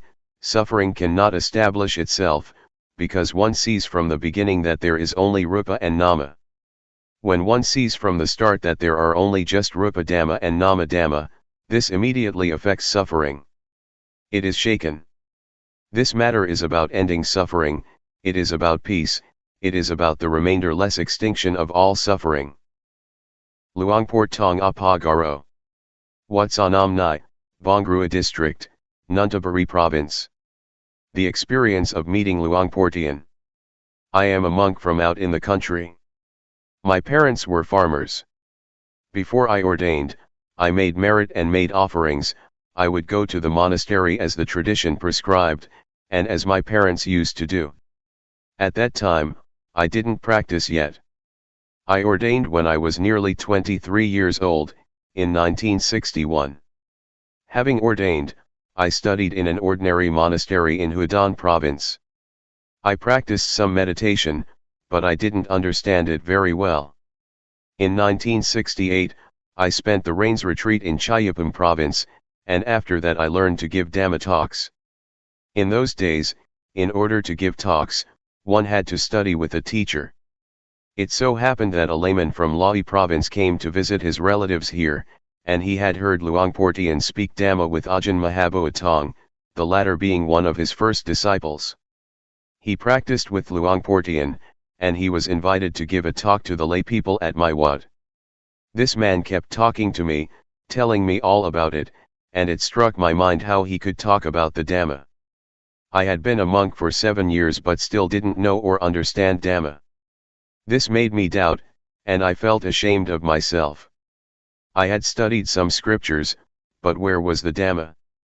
Ajahn Mahaboa Tong had studied until he had a degree and still practiced too. Where is the Dhamma to be found? If I stayed to be a monk for many years, when I gave a talk there might be meditation monks present, and then I would be embarrassed. So I thought to myself, this year I have to go and practice the Dhamma. I have to go and study the Dhamma with Luangpor Teean to know and understand. As for learning how to give talks, it could wait. At that time, I was imagining that one would probably get psychic powers from practicing meditation, and that one would be able to dive into the earth, become invisible, disappear and those kinds of things, because that is what I had read in books. It is said that one could get the divine eye and ear, and I thought that it really was like that. That would be great. So I decided to find a teacher. I had very high expectations, they pushed me onward. I went to see Luangpor Teean at the Budayan forest in Lahi province. I arrived in the evening and asked to see Luangpor, but he had gone to his home village to open a meditation retreat there. I wanted to go after him. At that time, I had very strong confidence in Luangpor. I wanted to see what Luangpor Teean looked like. However, the monks told me to spend the night there first, and the next day they would take me to him. I agreed.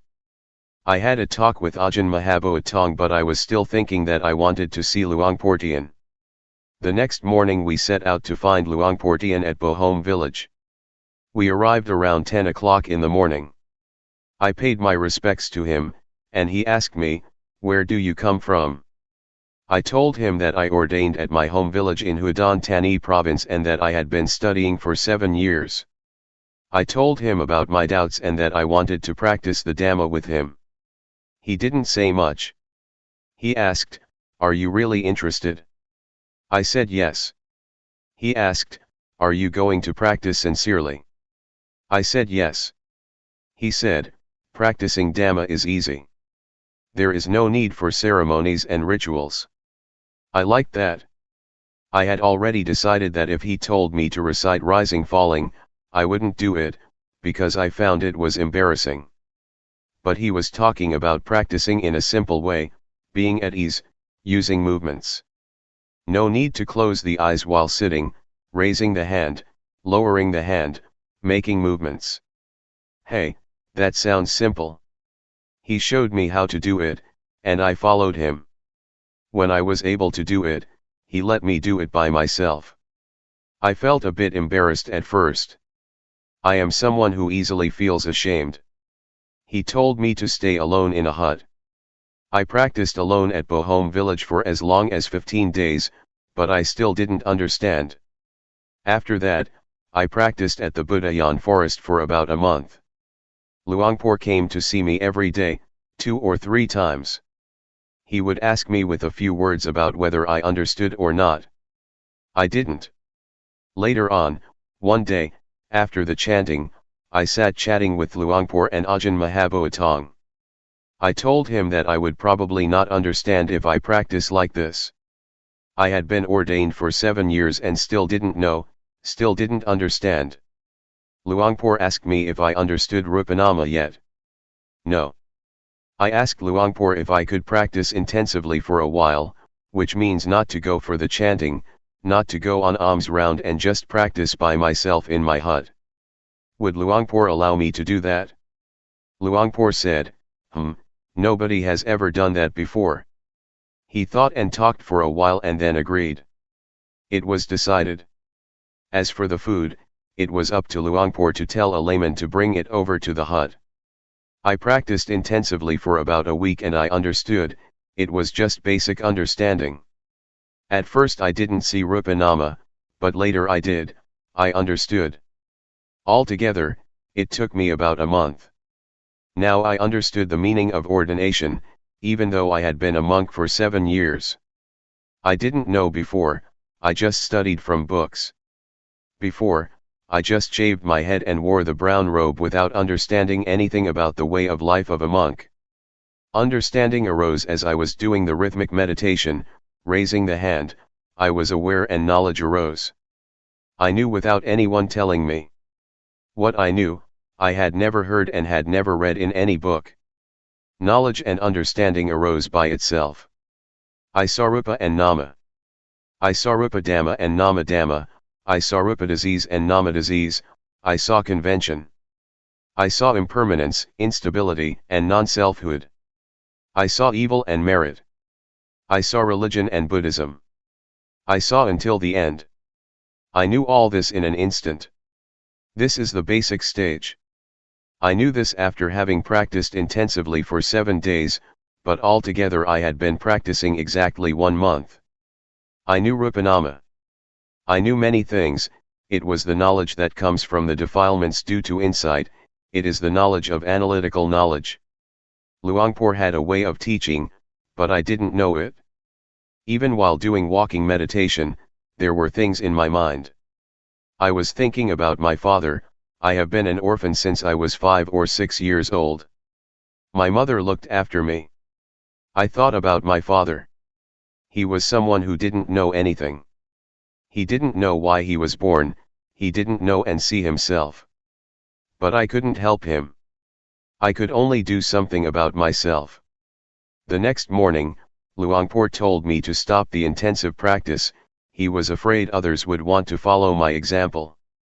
It would not be fair if he didn't allow others to do it also, if they asked to do so. That's what he said. No one had done this before, one would just practice continuously, working at the same time. There was no intensive practice. He told me to stop, so I stopped. Yet in my mind, I still wanted to continue practicing alone. But out of respect, I stopped. Whatever he said, one had to follow it. When I was first practicing, he didn't let me look at thought, until I had stopped for 4 or 5 days. At that time, I threw myself into it. It was powerful, I was caught up in analytical knowledge and joy. I was bold, I wanted to be alone. I was not afraid to have a Dhamma discussion with anyone, no matter how many degrees he might have. I knew the matter of materiality mentality well. I had never experienced something like this in my life. This is the way it is. The Buddha teaches what it means to be a monk.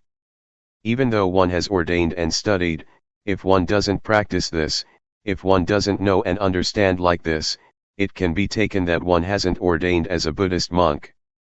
Before, when studying the scriptures, I thought that it was just a matter of the past in India. Luangpor asked me, when it is like this, can you go back home? I said, I can, I'm confident to speak with the teacher. My teacher had been a monk for over 10 years and had studied the Pali language, he was a preceptor and the head monk of the vicinity. He had a lot of theoretical knowledge. Luangpor wanted me to go and teach. I felt that there was something unfinished, at that time, I had only just started. Why did Luangpor say that? I guess he had a reason for it. Luangpor wanted me to talk with my parents and relatives, he wanted me to talk with them about my experience. That's how it was in the old days, but now he has changed to another style. But I'm not like other people, others, Luangpor would urge on. At that time, I had ordained exactly 7 years. Venerable Mahaboat Tong was one of the first disciples, later Ajahn Kumkian, Ajahn Buntum and Ajahn Somai came, they followed each other closely. After this, Luangpor had me look at thought. When one first sets out to practice and one knows and understands materiality mentality, almost everyone gets caught up in analytical knowledge. Some people experience strong feelings of rapture, others don't. Luangpor didn't let them watch thought, if that was the case, instead he had them do work. Others he just let be. But he said not to be interested in thought, just let it go. The mind was thinking all sorts of good things and ideas, about the future as well as the past, thinking about teaching people, but Luangpor said not to follow it. He said to let the thoughts cool down, let them come to rest. Luangpor taught with a kind of psychology, he had a way to watch people's minds, to watch those who came to practice. He would ask, "How are you? Is your mind good or not? Is there something in your mind or not? Is your mind in its original state or not?" When the mind was in its original state, just like there was nothing there, not knowing or seeing anything at all, he would tell that person to watch thought. The Buddha was enlightened because he worked with the mind. To watch the mind with awareness, one has to look right here. Luangpor advised to look at this place. He said, no thought and let it go. He had us do the rhythmic meditation, to be aware of movements and to watch and see thought. That's about all he said, and then he would vanish. I watched thought for 9 days and I saw objective matter, ultimate meaning and changing conditions. It was in the evening that I saw it, there was a change in my mind. When I saw Rupanama there was another kind of change, but on seeing ultimate meaning, there was another change. I felt very confident at this point, I realized that I was a noble one. Being a noble one is to be found right here, it is not to do with shaving the head or wearing brown robes. I saw that it was right here. Luangpor taught whoever came to practice to look at the mind, to watch the various thoughts. When there is a change in the mind, everyone should know and see it. This was his method of teaching. He would ask the practitioners what they saw and understood. We would inform him that we knew or understood ultimate meaning or whatever it was. Formerly, I understood that in order to be a monk, a noble one had to shave the head, wear brown robes and stay at a monastery, but now, I understood that anyone can be a noble one, women as well as men, one can wear clothes of whatever color, one can have any nationality, speak whatever language or uphold any religion. This was not yet clear when I knew Rupanama. I understood it but not yet clearly, but on seeing ultimate meaning, awareness was more clear and I saw things that were more refined. I looked at thought until I understood ultimate meaning and various other things. Luangpor advised me to watch thought and to cross over to ultimate meaning. Another change took place. I saw greed, hatred, and delusion, and after that there were more changes, I understood and saw in stages. I understood sickness and death, heaven and hell, evil and merit. But I didn't know in the same way that Luangpor knew. Luangpor knew in stages, but my understanding was different. It wasn't long before the mind changed a third time, and it changed completely. I saw greed, hatred, and delusion at the same time as objective matter, ultimate meaning and changing conditions. After that there were insights continuously, I saw virtue, I saw sensuality, etc., until I knew everything. I understood what the Buddha taught. I practiced alone and didn't talk with anyone. One day, Luangpor gave a talk. He spoke all the way from the beginning of practice. I listened to what he said. I thought, hey, that's exactly what I've experienced and seen. When the talk was over, I went over to talk with him. We just talked very briefly.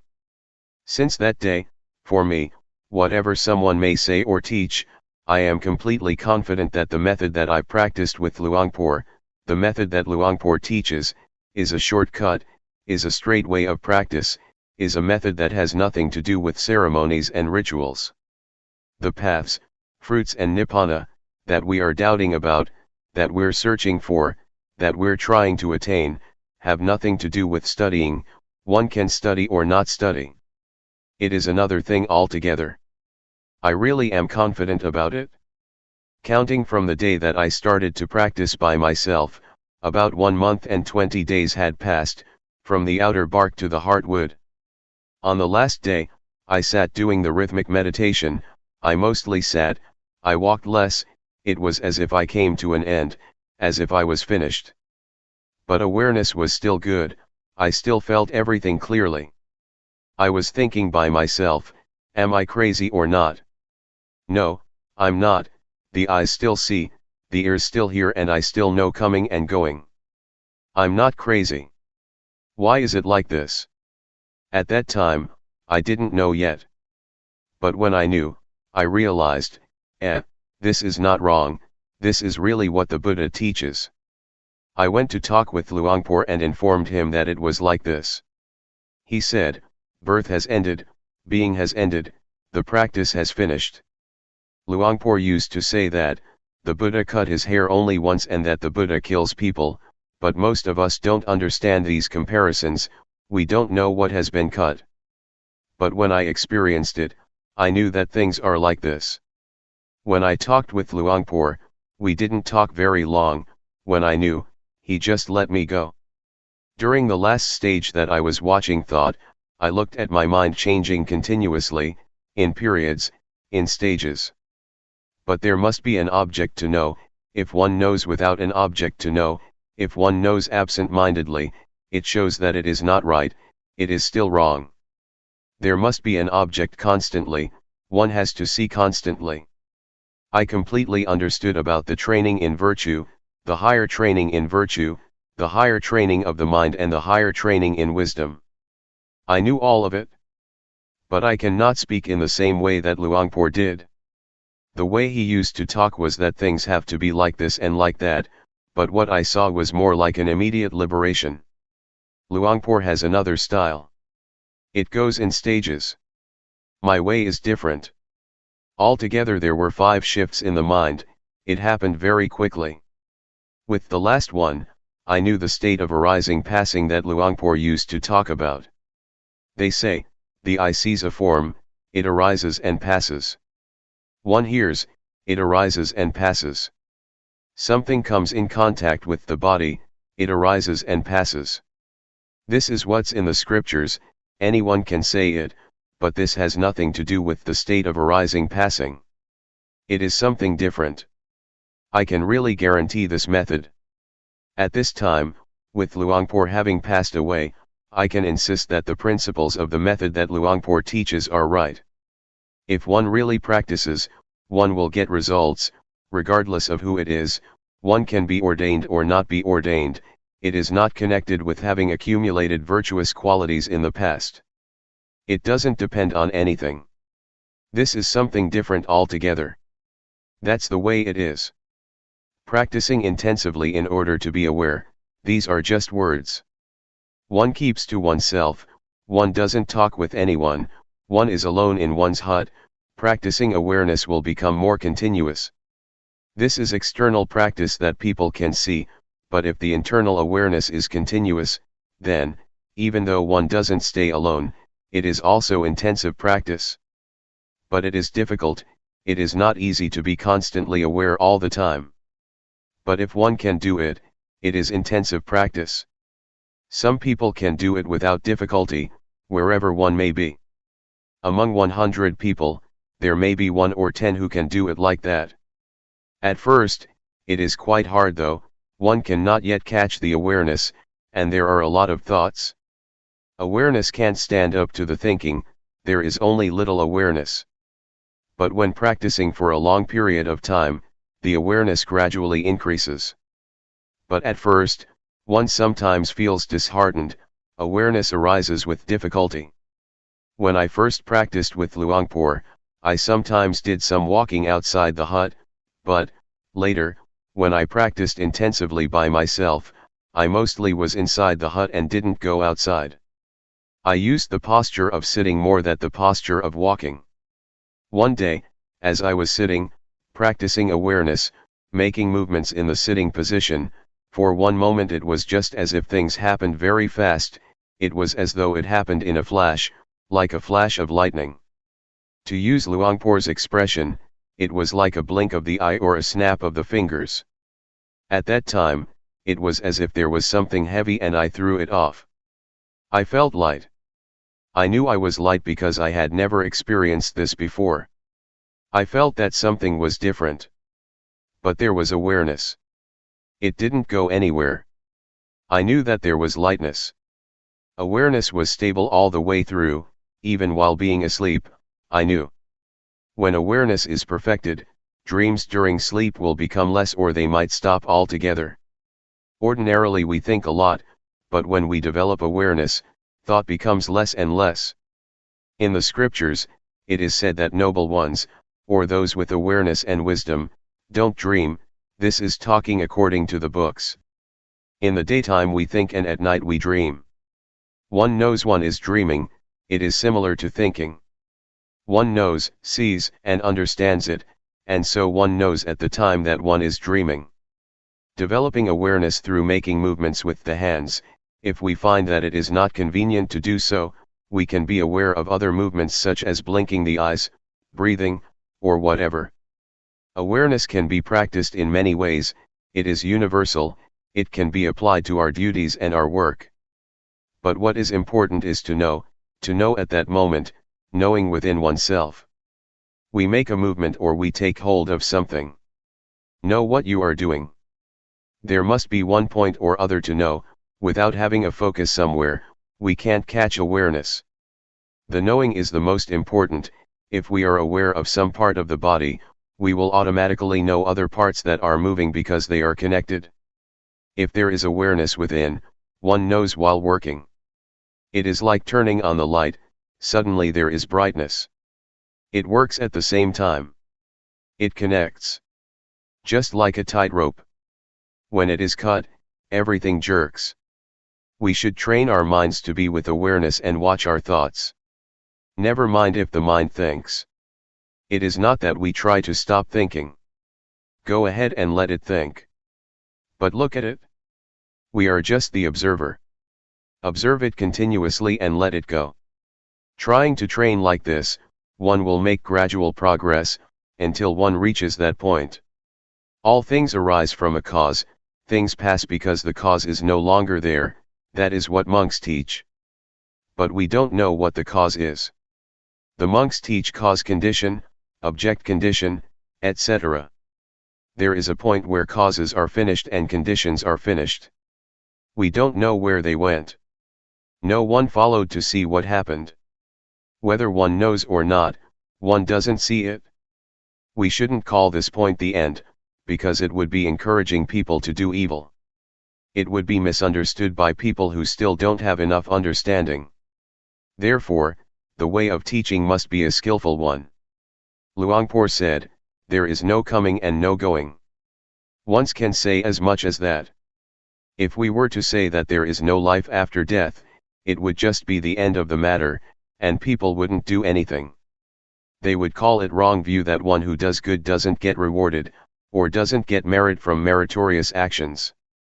There is no heaven and no hell. This is a wrong teaching. There is no coming and no going, reflect on it yourself. It's up to you to figure it out or not. Study it for yourself, know, and see, and be it for yourself. That is better than what someone else might say. When you are and have this knowledge, you will be at ease. Others may want to be reborn. That's their business, but we don't come from or go anywhere. We stay here. In reality, if we understood what the end of life really is, we would be at ease. Everything would be done easily and in comfort. But as it is, we don't understand, so we act out of not understanding, we act in an ignorant way. To act with knowledge is different. There are people who know, but people who don't know still don't know, even when they practice. They are not sure and not confident. But for someone who knows, whatever happens, he or she is sure, whether one practices or not, one is confident. Because one knows. One can practice or not, it really is very simple. The Buddha teaches to practice simply. When we get to that point, we see that the Buddha's teaching is very simple. It is so simple that nothing remains to be said, or there is nothing left to teach. What is there to get? There is nothing to get. Putting it simply, the Buddha teaches to stop, doesn't he? He teaches people to stop. But we don't stop. We're not willing to stop. When we stop, it will be finished, there is nothing. But the body still goes on living, one still eats, one still does various duties and practices, the body still moves. But inside, there is stillness, there is not wanting, there is coolness. It has stopped, it is enough. We could talk in terms of path, fruit, and nibbana, or whatever. There is not birth, there is not death, there is not aging, there is not sickness, there is not going, there is not coming. These words are convention, words spread out and enlarge. So, may all of you be able to train yourselves and prepare yourselves. Try to let appear that which exists already, and when the time comes that the breath stops, it will really be very easy. Ajahn Da Sammakatho. Wat Buddha Yanuntaram Monastery, Las Vegas, 5320 Kell Lane, Las Vegas, Nevada, 89156. Presently living at Reading Meditation Center. www.readingmeditationsociety.org. The path that is a path. The word path here doesn't mean a path on land, in the water, in the air, or a footpath, but it means a path to be traveled by the mind. From suffering to no suffering. From problems to no problems. From darkness, complexity, and confusion to brightness, peace and coolness. The Buddha is only the one who pointed out the way, Akatha Aro the Takatha.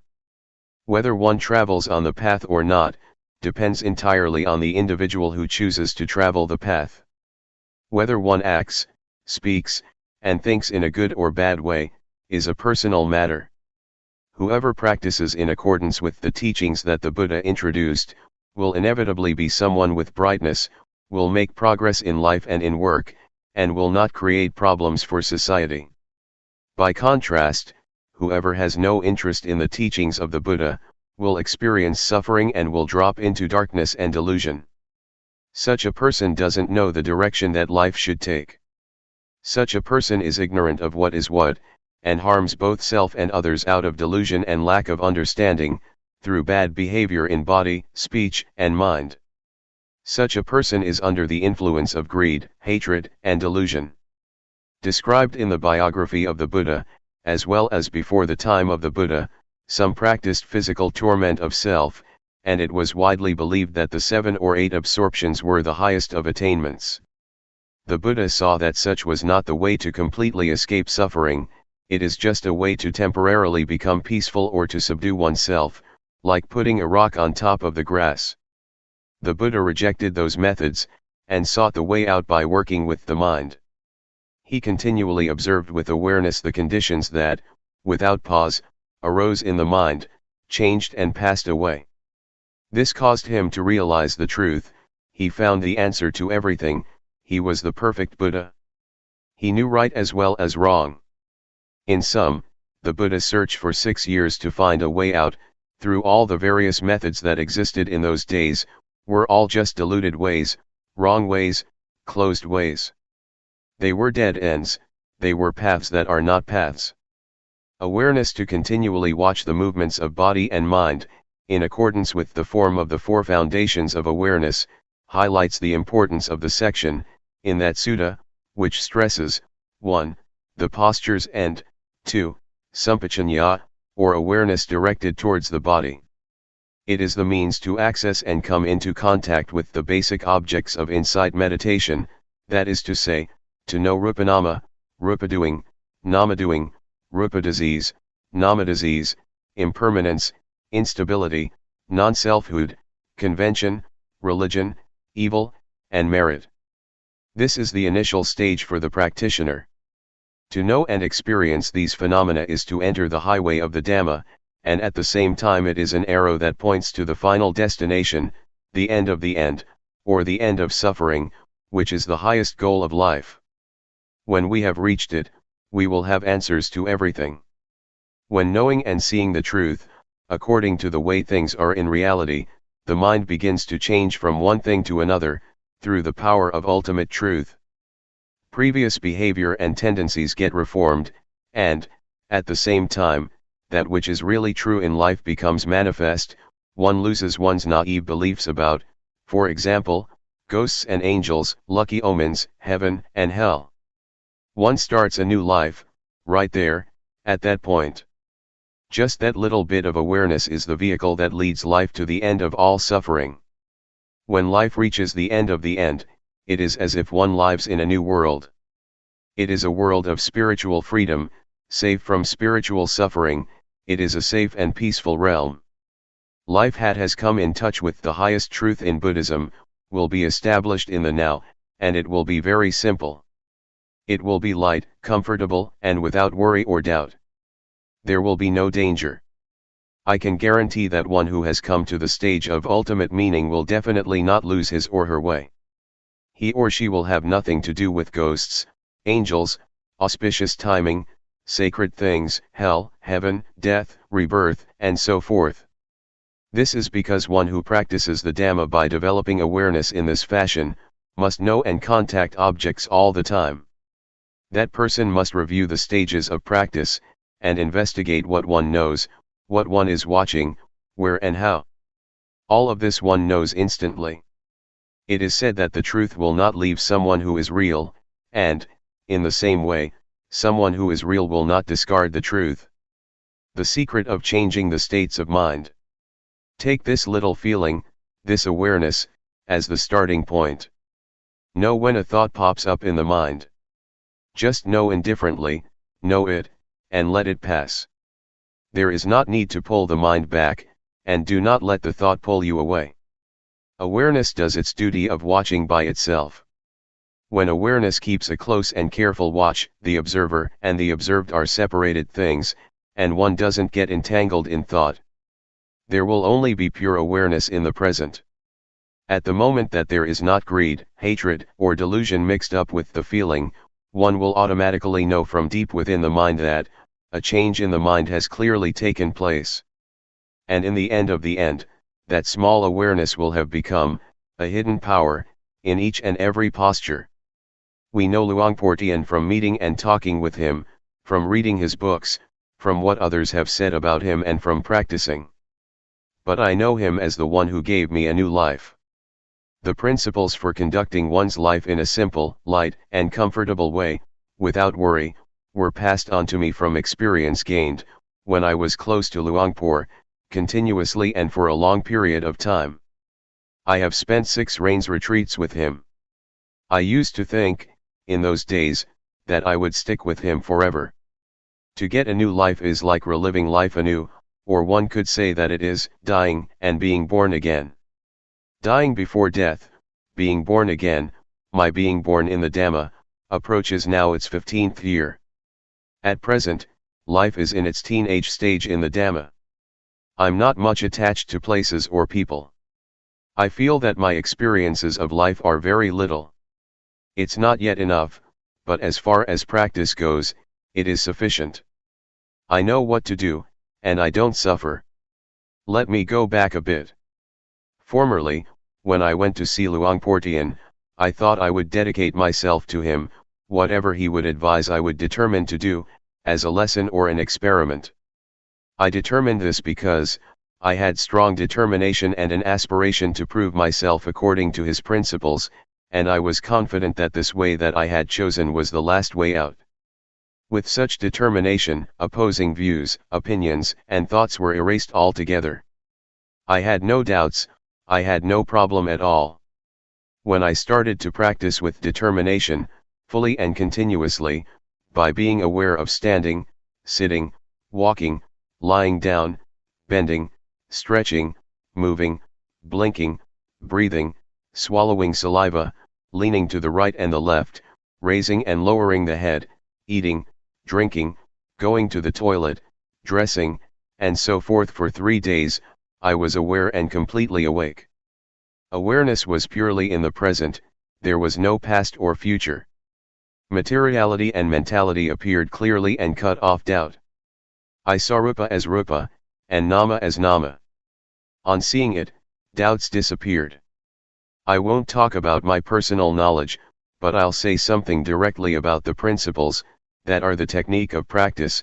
To practice intensively, alone in one's room, is a wonderful opportunity for someone who is seeking a way out for oneself, and it presents an opportunity, for those who are keen on this way of practice, for those who are real, and for those who are genuinely determined, and who practice sincerely, to really prove the style of practice.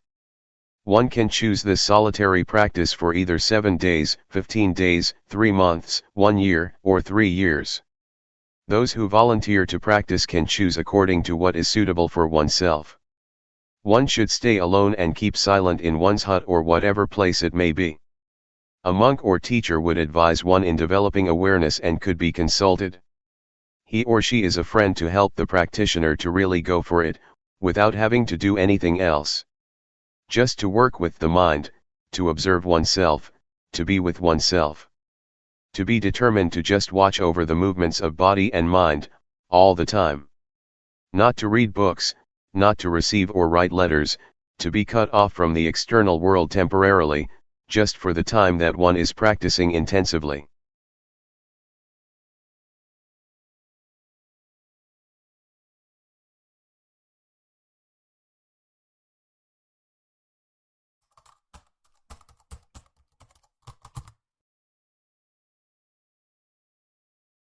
May all beings be at ease. Whatever living beings there may be, whether they are weak or strong, omitting none, the great or the mighty, medium, short or small, the seen and the unseen, those living near and far away, those born and to be born. May all beings be at ease.